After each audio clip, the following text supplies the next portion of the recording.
Salut tout le monde, je suis très contente de vous retrouver pour ce nouvel épisode de notre super saga spéciale Pouvoir des couleurs. Aujourd'hui, nous allons parler, vous l'aurez deviné, puisque je suis habillée, en tout cas j'ai essayé de m'habiller pour les circonstances, on va parler du violet. Alors dans la nature, le violet se retrouve principalement dans le monde des fleurs. On le retrouve aussi dans certains phénomènes comme les aurores boréales, les arcs-en-ciel et puis dans certaines pierres semi-précieuses bien sûr.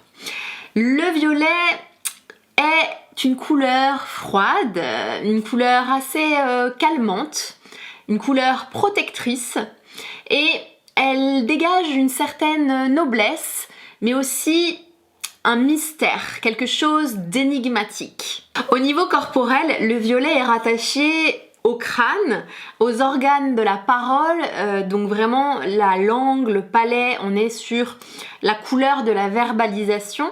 Comme c'est une couleur qui est reliée au crâne, eh bien elle va principalement agir sur la partie supérieure du cerveau, sur la programmation cellulaire et notamment aussi sur toutes les fonctions liées à la mémoire. Voyons d'abord sur le plan psychologique et émotionnel ce que le violet implique, ce qu'il évoque dans notre inconscient, ce qu'il génère comme vibration et qui a un impact direct effectivement sur notre façon d'être, notre façon de ressentir, de nous comporter. C'est vraiment une couleur qui va nourrir, qui va régénérer, qui va cicatriser et protéger notre psychisme. Il y a une relation très étroite entre le violet et la mort puisqu'on retrouve souvent cette couleur sur les couronnes mortuaires et aussi sur les décorations funéraires. Donc il y a vraiment un lien très fort entre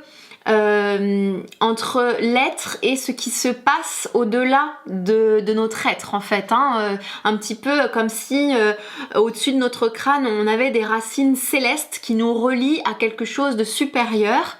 Et d'ailleurs le violet est justement très souvent choisi pour illustrer des livres sur l'ésotérisme, sur l'astrologie, pour parler et évoquer de tout ce qui concerne des choses un petit peu mystiques, mystérieuses, tout ce qui relève de la magie est souvent associé à la couleur violet effectivement. Il y a aussi le violet évêque, donc vous savez que vous voyez souvent des autorités religieuses être parées de grandes toges violettes et effectivement ce violet représente aussi l'autorité supérieure, l'autorité suprême, la sagesse, la grande sagesse ultime spirituelle, celle qui va un petit peu prêcher la bonne parole, qui va transmettre la connaissance et guider en fait les autres vers quelque chose de supérieur. Encore une fois, c'est vraiment une couleur liée à l'autorité, aux règles, à la loyauté et à la droiture. Elle représente les croyances, la foi, l'illumination divine. Cette couleur est donc très efficace pour favoriser la méditation, l'inspiration, la relaxation. Elle est vraiment propice à l'inspiration suprême. C'est la nourriture spirituelle, c'est la couleur qui nous amène à nous détacher en fait des biens matériels pour nous conduire vers quelque chose qui nous dépasse et qui va relever de notre plein épanouissement, de notre accomplissement personnel, véritable et puissant. Elle est donc liée à la réalisation de soi, à cette... on pourrait parler de noblesse personnelle et d'ailleurs c'est pas pour rien si Prince le chanteur adorait être représenté sous la couleur violette qui correspondait bien à son titre de prince puisqu'il y a cette espèce de noblesse impactante personnelle liée à l'incarnation totale de qui nous sommes. Alors par contre, attention à l'excès de violet puisque ça pourrait transformer l'autorité en tyrannie ou passer de la religion à la secte. On n'est pas loin, en tout cas quand on prêche la bonne parole et quand on veut guider des fidèles entre guillemets, eh bien voilà, il faut faire attention de ne pas tomber dans un travers qui pourrait être effectivement de l'ordre de la manipulation et de l'abus de pouvoir. Voyons d'un point de vue thérapeutique comment le violet va nous aider sur le plan eh bien, physique pour nous soigner ou contribuer à notre guérison. Par rapport à ce qu'on a dit précédemment et aux organes vitaux auxquels le violet est associé, eh bien cette couleur va permettre de réguler la circulation veineuse. Il purifie le sang. Il contribue à soulager les situations de scoliose. Il est également anti-migraineux, il va soulager tous les maux de tête et les problèmes qui peuvent intervenir au niveau du crâne, donc les commotions, les chocs crâniens, etc. Il réduit l'insomnie, il régule l'appétit, il apaise l'épilepsie et soulage les troubles nerveux. Et enfin, il calme également les problèmes de cuir chevelu, donc perte de cheveux, problèmes de pellicule, etc.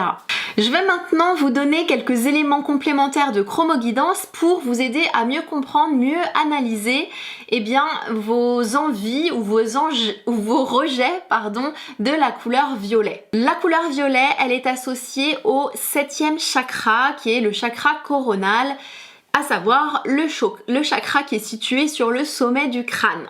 Encore une fois, on revient ici, on l'appelle aussi le plexus cérébral. Alors, il faut savoir que ce plexus cérébral, il est très lié à l'introspection, à l'aspect spirituel comme on l'a vu précédemment. Et donc, il faut faire attention, les personnes qui ont déjà une tendance à être vraiment beaucoup dans l'introspection et beaucoup dans l'introversion. Et d'ailleurs, très souvent, le violet est une couleur qui plaît beaucoup aux grands timides. Il faut faire attention parce que l'excès de violet pourrait entraîner chez ces personnes-là encore plus de refermement en soi et aboutir à transformer en tout cas l'introspection en quelque chose de plus négatif qui serait de l'ordre du cafard, de la torture mentale, du broyage de noir, en tout cas de la tristesse, de quelque chose qui serait pas forcément porteur, alors que au contraire le violet dans une dose on va dire équilibrée va permettre une élévation spirituelle et une ouverture dans quelque chose d'assez puissant. On a dit que le violet est la couleur de la sagesse et aussi de l'autorité. Alors par rapport à l'autorité justement, il faut savoir que le violet va aussi être associé à la relation au père. Donc ça peut révéler des éléments concernant cette relation père-enfant. Par rapport à tout ce qu'on a dit précédemment, les envies de violet peuvent donc révéler les besoins suivants. Les besoins d'apprendre, les besoins de retrouver un certain cadre de repère, un besoin d'être accompagné, guidé, de suivre un petit peu un exemple, un modèle, un mentor.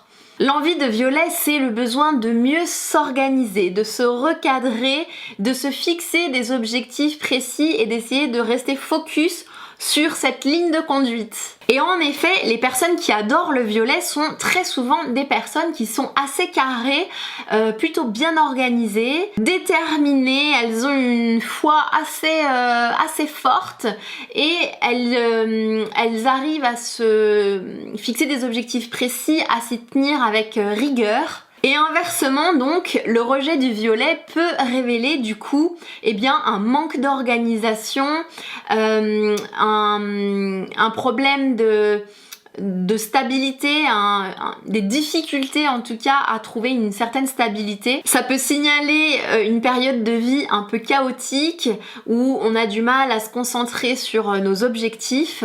Le rejet du violet peut révéler une personnalité un petit peu rebelle, voilà, une personnalité qui va un peu à contre-courant. Et enfin, cela questionne la relation au père, comme je le disais, et donc le rejet du violet peut révéler, eh bien, une relation compliquée avec le père ou même une absence de relation paternelle. Voilà pour ce qui est du violet, vous savez désormais l'essentiel à propos de cette vibration chromatique. J'espère que ça vous a plu. Dites-moi en commentaire quel est votre rapport avec le violet.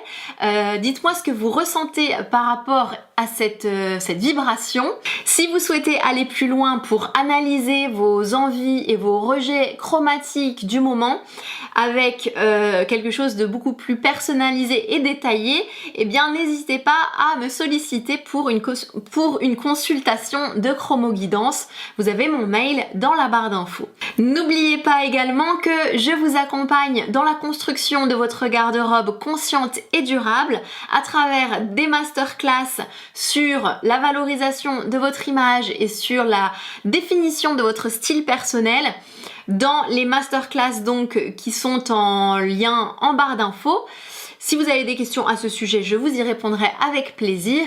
Et puis, je vous propose qu'on se retrouve dans un nouvel épisode pour une nouvelle couleur à décrypter. Sur ce, je vous laisse et je vous dis à très vite. Ciao ciao, bisous.